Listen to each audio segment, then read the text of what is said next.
अगली प्रॉपर्टी है रिफ्रैक्शन। अब रिफ्रैक्शन में क्या होता है, जिस जगह पर पानी शैलो हो वहाँ पे वेवलेंथ कम हो जाती है लेकिन फ्रीक्वेंसी वेव्स की सेम रहती है। ये आप सपोज करें कि आपके रिपल टैंक का पानी है, इसके अंदर हम लोगों ने एक अदद ऑब्स्टेकल या एक अदद हर्डल रख दिया, ये बॉक्स। अब जिस जगह पे बॉक्स है उस जगह के आगे और पीछे ऊपर नीचे चारों तरफ पानी शैलो हो जाएगा, यानी कि कम गहरा हो जाएगा पानी।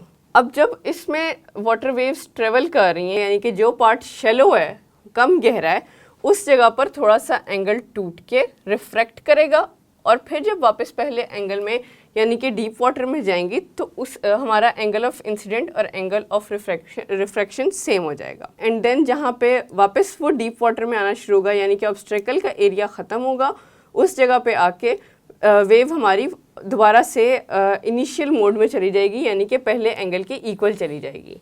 इस सारे प्रोसेस को कहते हैं रिफ्रैक्शन।